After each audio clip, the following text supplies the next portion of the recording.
అందరికీ నమస్కారం. అమ్మ మాట అమ్మాయి బాట ఛానల్కి స్వాగతం. కథ చెప్పుకుందామా?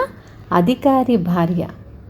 ప్రచండ మహారాజు పరిపాలనలో ప్రతి గ్రామంలోనూ ఇద్దరు రాజోద్యోగులుండి గ్రామానికి సంబంధించిన అన్ని పనులు చూసుకునేవారు. అయితే ఈ రాజోద్యోగులు అధికార దుర్వినియోగం చెయ్యడము, లంచాలు మరగడము ఉంటుంది కనుక వారిని తనిఖీ చేయడానికి కొంతమంది అధికారులను రాజు నియమించాడు.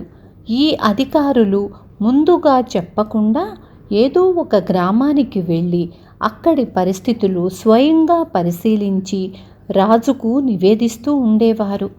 అలాంటి అధికారులలో రామభద్రుడనేవాడు ఒకడు ఉండేవాడు. అతను ఏ గ్రామం తనిఖీ చెయ్యటానికి వెళ్ళినా తన భార్యను వెంటబెట్టుకొని పోతూ ఉండేవాడు. అతను భార్యకి ఇచ్చిన గీటు దాటడని చెప్పుకునేవారు. రామభద్రుడి భార్యకు పెద్ద అధికారి భార్యనన్న అహంకారం ఉండేది. ఆమె ఎక్కడికి వెళ్ళినా అందరి మీద భర్తను మించి ఎక్కువ జులుం చేసేది.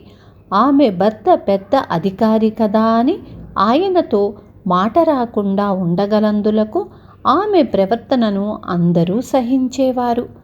కృష్ణాపురం అనే గ్రామంలో రాజోద్యోగులు హరి, గిరి అనేవాళ్ళు.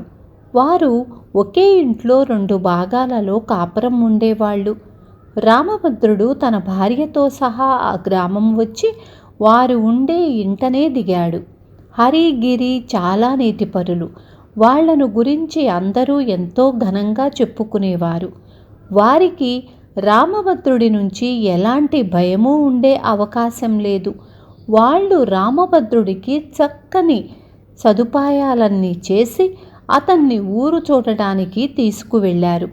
ఆ సమయంలో రామభద్రుడి భార్య హరి భార్య మీద, గిరి భార్య మీద చాలా దాష్టీకం చేసింది.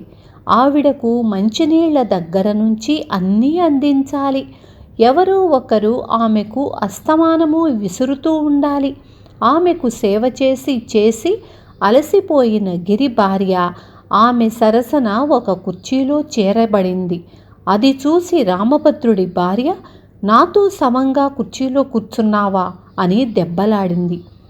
గిరి భార్య మండిపడి, ఏం కూర్చుంటే తప్పేమిటి? నీ ఎక్కువేమిటి, నా తక్కువేమిటి? ఆ మాటకు వస్తే ఇది మా ఇల్లు అన్నది. ఇల్లు నీది కావచ్చు, కానీ నీ భర్త మీద నా భర్త అధికారి అన్నది రామభద్రుడి భార్య. ఆ మాట విని హరి భార్య, నీ భర్త మా భర్తలకు అధికారి కావచ్చు, కానీ నువ్వు మా అధికారివి కావు. ఆ విషయం గుర్తుంచుకొని మాట్లాడు అంది. ఆమెకు కూడా రామభద్రుడి భార్యను చూస్తే అరికాలి మంట నెత్తికెక్కుతున్నది. రామభద్రుడి భార్య అప్పటికేమీ చెయ్యలేక తన భర్త రాగానే అతనితో హరి, గిరి భార్యల మీద చిలువలు పలువలు కల్పించి చెప్పేసింది.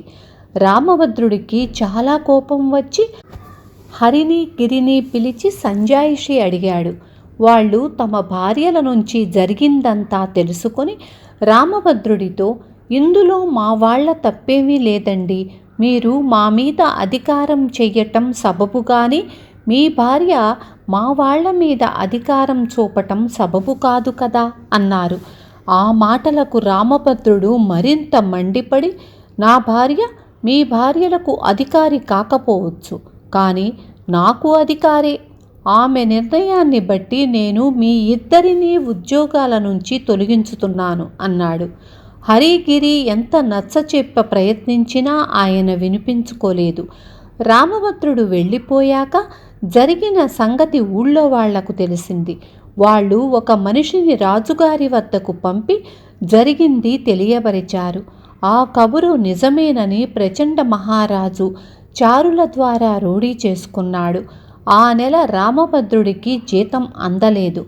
ఆయన కంగారుపడి కోశాధికారిని అడిగితే, నాకేమీ తెలియదు, వెళ్ళి రాజుగారిని అడుగు అన్నాడు కోశాధికారి. రామభద్రుడు రాజదర్శనం చేసుకొని తన జీతం మాట అడిగాడు. ఇంతకాలము నువ్వు నా అధికారంలో పనిచేస్తున్నావనుకున్నాను. నీ అధికారి నేను కానని, నీ భార్య అని ఇటీవలే తెలియవచ్చింది. నీ జీతం సంగతి నీ భార్యనే అడుగు మళ్ళీ నా వద్దకు వచ్చావంటే నువ్వు ఇంతకాలము తీసుకున్న పాత జీతమంతా వసూలు చెయ్యగలవు, వెళ్ళు అన్నాడు రాజు. రామభద్రుడికి ఉద్యోగం పోయింది. అప్పటికే హరిగిరి తమ పదవులను రాజు నుంచి తిరిగి పొందారు. విన్నారు కదా, భార్య మాట వింటే భార్య చేతిలో కీలుబొమ్మైనా ఇలాగే ఉంటుంది. రేపు మళ్ళీ ఇంకొక మంచి కథతో మీ ముందుకు వస్తాను.